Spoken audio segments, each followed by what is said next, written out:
आग्रह करूं। भारत माता की वंदे वंदे वंदे। भगवान बुद्ध की इस पावन निर्वाण स्थली पर बाबू गेरदास सिंह जी के इस कर्मस्थली पर आज मैं आप सबके बीच में अपने आप को पाकर के बहुत प्रफुल्लित हूं, गौरव की अनुभूति कर रहा हूं। और जिन युवाओं के द्वारा यहां पर उत्साह उमंग के साथ इस कार्यक्रम में अपनी उपस्थिति दर्ज की जा रही है, उनका उपस्थित सभी भाइयों बहनों का मैं हृदय से स्वागत करता हूं, अभिनंदन करता हूं।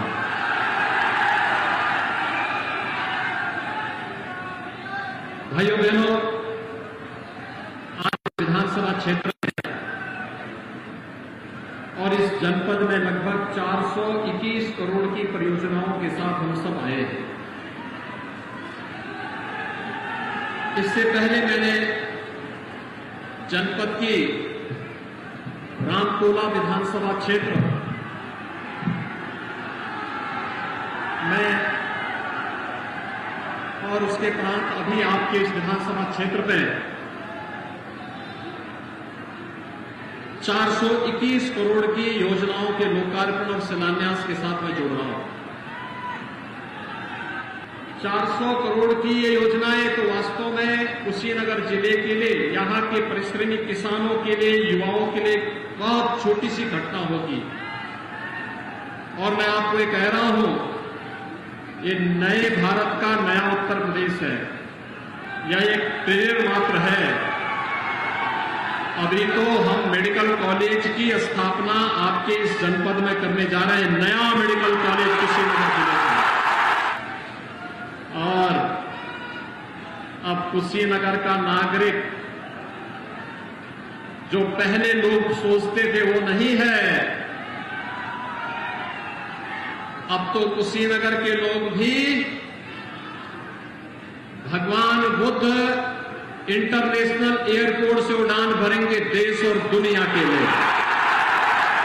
बहुत शीघ्र प्रधानमंत्री मोदी जी के द्वारा एक नए एयरपोर्ट से वायु सेवा प्रारंभ होने जा रही है और हम लोगों ने पूरी तैयारी कर ली है। हमारी ओर से सारी तैयारियां पूरी।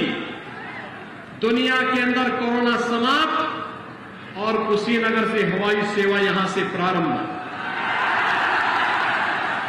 तो प्रधानमंत्री जी की ये उक्ति चरितार्थ होती है कि गरीब का बेटा भी, हवाई चप्पल पहनने वाला भी हवाई जहाज की यात्रा करेगा। और यह कुशीनगर अक्सर से साबित कर रहा है। भाइयों बहनों, आखिर क्या कमी थी उत्तर प्रदेश में? क्या कमी थी? कांग्रेस ने लंबे समय तक देश के अंदर शासन किया, प्रदेश के अंदर शासन किया। समाजवादी पार्टी ने प्रदेश के अंदर 4-4 बार सरकार बनाई। बहुजन समाजवादी पार्टी ने सरकार बनाई। इन्होंने दिया क्या? बीमारी, बेरोजगारी, माफिया राज, भ्रष्टाचार। विकास की किसी भी योजना को ईमानदारी पूर्वक ये लोग आगे ले जाने का कार्य नहीं किए। और अगर विकास की योजनाओं को आगे बढ़ाने का कार्य क्या होता, तो भाइयों बहनों, आज कांग्रेस उस स्थिति में नहीं आती। पिछले चुनाव में जनता ने कांग्रेस को 7 सीटें दी और 2022 में कंधा देने के लिए 2 लोग भी कांग्रेस को नहीं मिलने वाले हैं।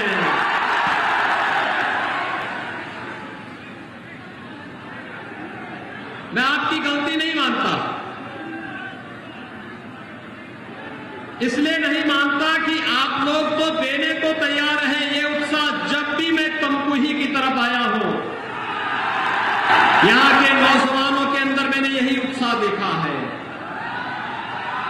यहां के किसानों के मन में विकास की एक तड़पन देखी है। यहां की माताओं और यहां की बहनों के चेहरे पर देश और धर्म के लिए कुछ कर गुजरने की एक जज्बा भी मैंने देखा है, और आज यही अपील करने के लिए मैं आया हूं आपसे। आपने देखा होगा मोदी जी ने पिछले 7 वर्ष के अंदर देश की तस्वीर और तकदीर बदल करके रख दी है। मोदी जी ने 2013 में नारा दिया था, सबका साथ सबका विकास, सबका साथ और सबका विकास। शौचालय सबको, आवास, बिजली सबको, राशन मिलना है, राशन मिलना है ना, बिजली आ रही है। क्या कांग्रेस की सरकार के समय बिजली आती थी क्या? और अब्बा जान वालों की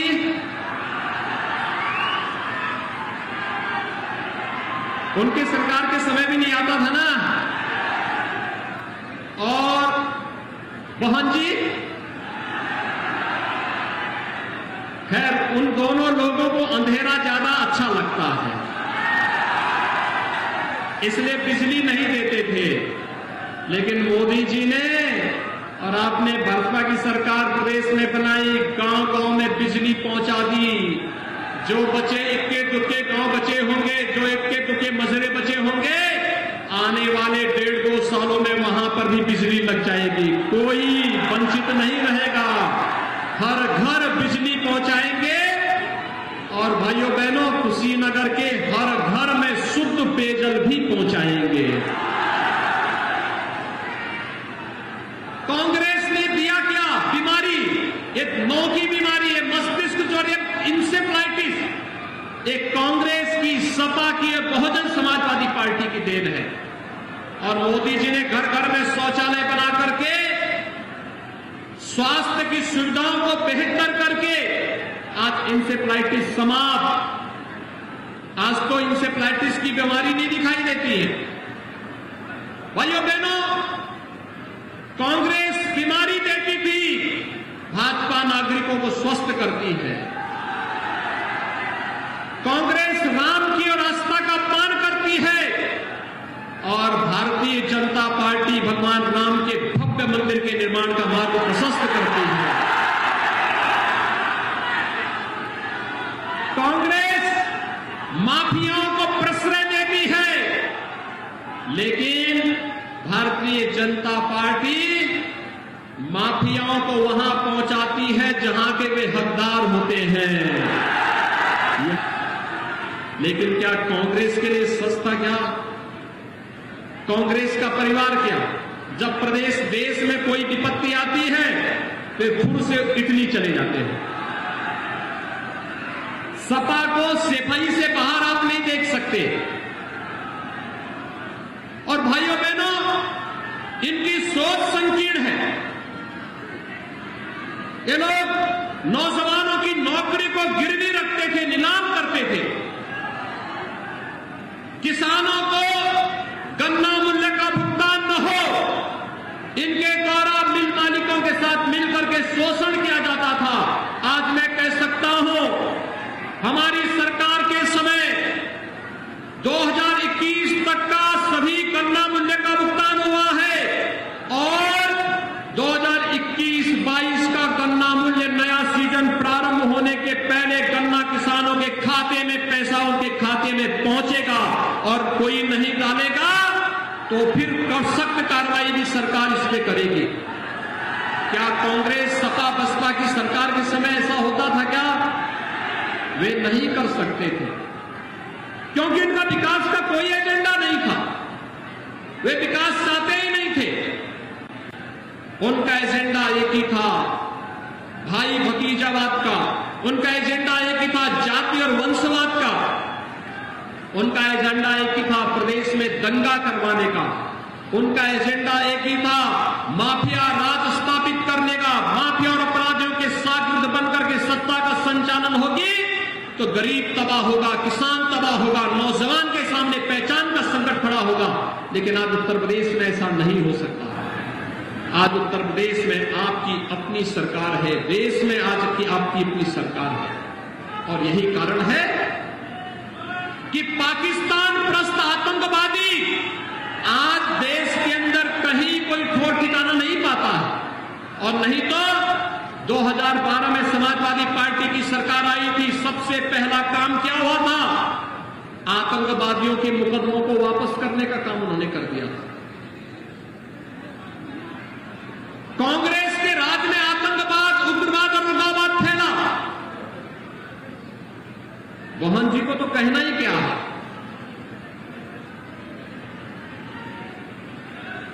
मोहन जी ने तो सारे रिकॉर्ड आगे पार कर दिए।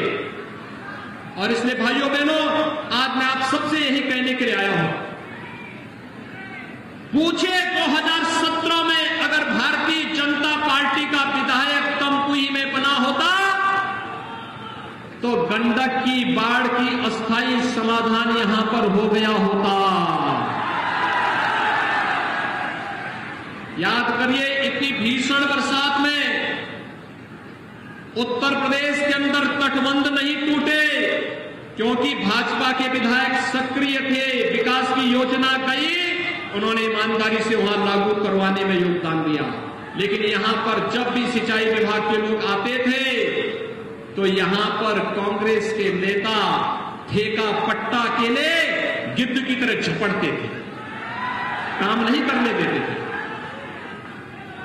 और फिर भाइयों, बोलना ही क्या है? आपने फिल्म का गाना सुना होगा, झूठ बोले कौवा काटे। और ये चीज आपके इस विधानसभा में कांग्रेस पे बराबर लागू होगा। ये सच तो बोल ही नहीं सकते। विकास की किसी योजना के बारे में चर्चा नहीं करना सकते, सड़क नहीं बनने देते, बाढ़ की समस्या का समाधान नहीं करने देते। हम लोगों ने कहा कि जैसे राप्ती नदी और सरयू में हम लोगों ने नदी को ड्रेजिंग करके चैनलाइज किया है, बाढ़ की समस्या का समाधान ऐसे गंडक में भी होना चाहिए। लेकिन ये गिद्ध फिर से वहां भी झपट पड़ते हैं, नहीं होने देते। हम जब विकास की बात करते हैं, इनको विकास स्वीकार्य नहीं। और तो और भाइयों बहनों, कोरोना महामारी से पूरी दुनिया त्रस्त है, पूरी दुनिया त्रस्त है। हम आभारी हैं प्रधानमंत्री मोदी जी के, जिन्होंने पूरे देश को नेतृत्व किया, गाइडेंस किया। उनका मार्गदर्शन में आज भारत कोरोना से पूरी तरह सुरक्षित स्थिति में है। लेकिन कोरोना में जब हमारे प्रवासी कामगार और श्रमिक आ रहे थे, छात्र आ रहे थे, तब कांग्रेस उनके जीवन के साथ खिलवाड़ कर रही थी। याद करिए, तब कांग्रेस बस के झूठे आंकड़े दे रही थी। आपका विधायक तब झूठे बसेज के आंकड़े दे रहे थे, यानी स्कूटर का नंबर दे रहा था, कह रहा था कि ये बस है, इससे इन प्रवासी कामगार और श्रमिकों को घर पहुंचाओ। खचाड़ा बस के नंबर दे रहा था।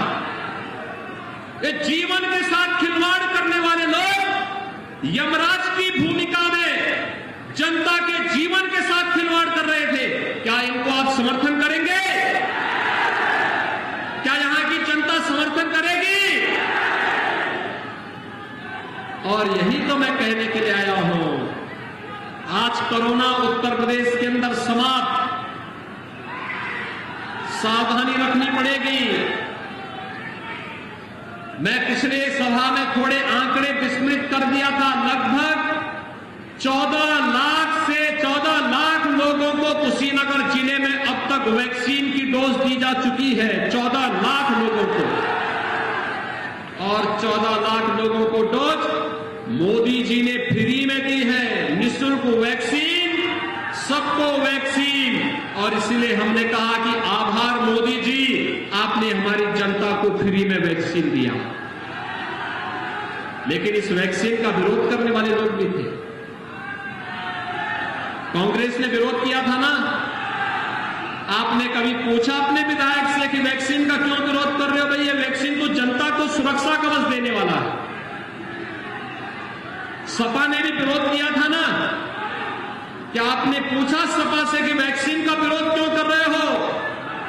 लेकिन भाइयों बहनों, ये लोग जो जनता के जीवन के साथ खिलवाड़ कर रहे थे, मैं तमकुही राजकीय विधानसभा क्षेत्र से जुड़ी हुई जनता जनार्दन से अपील करने के लिए आया हूं कि भाइयों बहनों, अगर 4.5 वर्ष के दौरान हमने बिना रुके, बिना डिगे, बिना थके और बिना झुके आपकी सेवा की है, तो क्या अगले 6 महीने आप भारतीय जनता पार्टी के विकास और राष्ट्रवाद के मिशन के लिए अपना समय देंगे? बिना रुके, बिना झुके इस अभियान के साथ जुड़ना है, क्या तैयार हैं?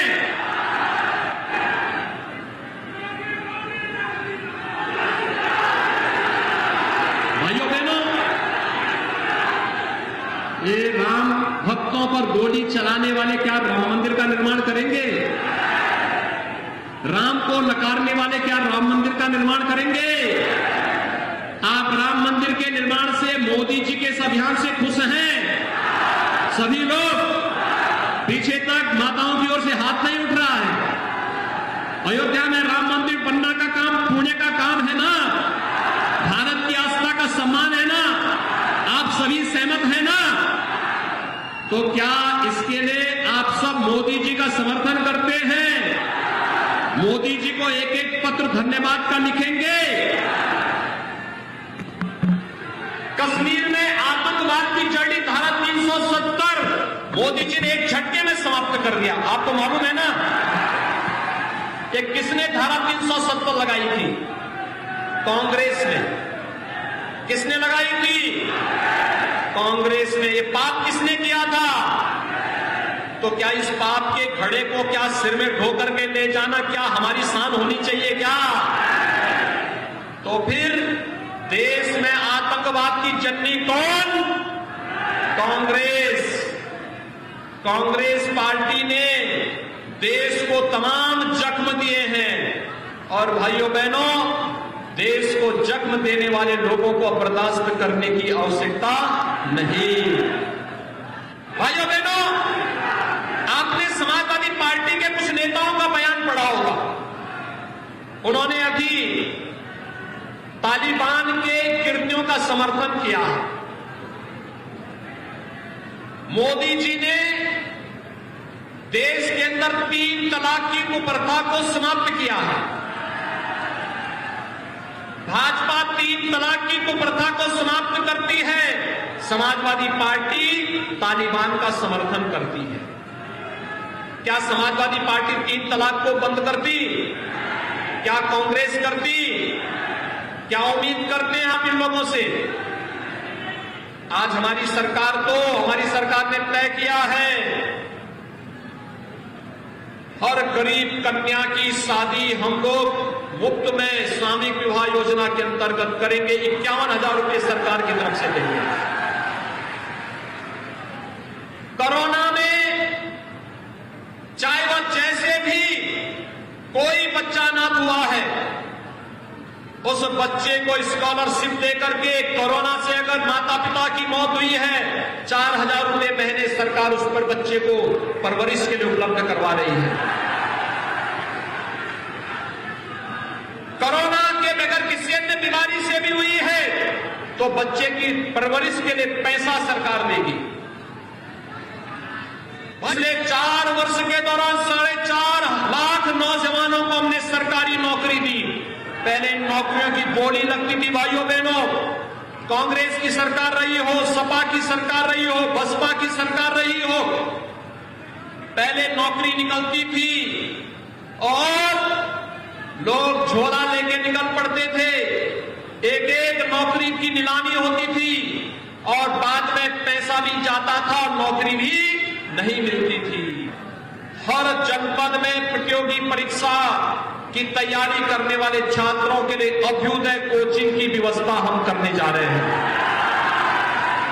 आखिर कुशीनगर का नौजवान IAS, IPS, BCS, PPS, bank में पीओ या फिर किसी भी प्रतियोगी परीक्षा में क्यों नहीं वो आएगा? आना चाहिए। कुशीनगर में सुविधा हम देंगे। कोरोना के कारण बहुत सारे नौजवान घर नहीं छोड़ पा रहे होंगे, तो उनको एक एक टैबलेट भी देंगे डिजिटल एक्सेस के लिए। घर में बैठ करके देश के किसी भी कोचिंग सेंटर के साथ जुड़ करके प्रतियोगी परीक्षाओं की तैयारी कर सके। और यही नहीं, 18 से 25 वर्ष की आयु के सभी नौजवानों के लिए, कान खोल करके सुनो, 18 से 25 वर्ष का हर नौजवान जो BA, BSc, BCom, BTech, BE या फिर मेडिकल का, फार्मेसी का, नर्सिंग का, diploma, degree, certificate course, ITI जो भी कर रहा होगा, पॉलिटेक्निक जो भी कर रहा होगा, ऐसे 1 करोड़ नौजवानों को भी हम टैबलेट देने जा रहे हैं डिजिटल एक्सेस के साथ। अक्टूबर में बांटना प्रारंभ करेंगे और डिजिटल एक्सेस के साथ देंगे और उसको हम बताएंगे उसको क्या करना है, जिससे कोर्स भी अपना पूरा करे और कोर्स से निकलने के साथ ही वह अपने मां बाप के लिए पैसा कमा करके उनकी सेवा के लिए भी अपना आगे बढ़ सकेगा। उत्तर प्रदेश आज एक नई दिशा की ओर बढ़ रहा है। आपने देखा होगा कोरोना कालखंड में मोदी जी ने फ्री में अन्न योजना चलाई। पहले अन्न कहां जाता था? अब्बा जान के चेलों के पास चला जाता था, सब खा जाते थे, गरीब को मिलता ही नहीं था। इस तमकुही राज विधानसभा क्षेत्र में तो मुसहर बस्ती है, वे बेचारे भूखों मरते थे। आज आप देख रहे होंगे सबके मकान बन रहे हैं, उनके पास राशन कार्ड है, उनके पास जॉब कार्ड है, उनको आयुष्मान भारत का कार्ड दिया जा रहा है और उनको रोजगार के साथ जोड़ा जा रहा है। अरे वे हमारे नागरिक हैं, हम उनसे भेदभाव नहीं कर सकते। और यह कार्य आज जिस प्रतिबद्धता के साथ हो रहा है, सरकार मोदी जी के इस बोध वाक्य के साथ चल रही है, सबका साथ और सबका विकास। हम विकास सबका करेंगे, लेकिन तुष्टीकरण किसी का नहीं करेंगे। इसी कुशीनगर में, तमकुही में ही डोल और दुर्गा पूजा के लिए तमाम आप लोगों को परेशानी होती थी। आज कोई परेशानी कर पाएगा क्या? आज कोई परेशान करके देखे तो क्या होगा? फिर पहले छोटी छोटी बातों को लेकर दंगे होते थे, छोटी छोटी बातों को लेकर दंगे होते थे। और भाइयों बहनों, दंगाइयों को हमने दो टूक कहा, दंगा करोगे तो 7 पीढ़ियों तक पूरी खानदान बिक जाएगी, भरपाई नहीं कर पाओगे। चुपचाप घर में बैठो, सब्जी बेचने का काम करो। और आज आप देख रहे होंगे दंगा मुक्त उत्तर प्रदेश, 4.5 साल हो गए, एक भी दंगा नहीं हुआ। और नहीं तो कोई पर्व और त्योहार आता था, ये दंगाई सड़क पे निकल करके तोड़ फोड़ करते थे, बहन बेटियों को छेड़ते थे। आज तो महिला आरक्षी जहां पर कोई सोहदा मिलता वहीं पे उसकी धुनाई उड़ाई और दांत छूता सब चलते हैं उनका, तो ठीक हो जाते हैं सब। और इसीलिए भर्ती भी हम लोगों ने की, अधिक से अधिक बेटियां भर्ती हो जाएं, अधिक से अधिक शिक्षक बन जाएं, अधिक से अधिक पुलिस में आ जाएं, जिससे दंगाइयों को भी और सोहदे किस्म के उन लोगों को भी सबक सिखाया जा सके। और भाइयों बहनों, आज एक बार फिर मैं आया हूं आपके बीच आपसे अपील करने के लिए। अगर 4.5 वर्ष बिना रुके, बिना थके, बिना टिके और बिना झुके आपकी सेवा के लिए समर्पित किया है, 6 महीने का समय आप भारतीय जनता पार्टी को समर्पित कर दीजिए। आने वाला 6 महीना भारतीय जनता पार्टी को दोगे। सभी लोग, सभी नौजवान, सभी महिलाएं, सभी माताएं, सभी बहनें, सभी हर प्रकार का नौजवान सभी तैयार हैं। ये 6 महीने बिना किसी संकोच के, बिना किसी मनमुटाव के, बिना किसी पूर्वाग्रह के, केवल एक मिशन, मोदी जी का मिशन, देश के लिए, समाज के लिए, उत्तर प्रदेश के लिए, नए भारत के नए उत्तर प्रदेश के लिए, और नए भारत का नया उत्तर प्रदेश जो देश की नंबर 1 की अर्थव्यवस्था बनेगा, जहां का नौजवान स्वाभिमान और सम्मान के साथ देश और दुनिया में कहीं जाएगा तो गर्व के साथ कह सकेगा कि मैं राम की धरती से आया हूं, कृष्ण की धरती से आया हूं, और विश्वनाथ की धरती से आया हूं, गंगा माता की धरती से आया हूं।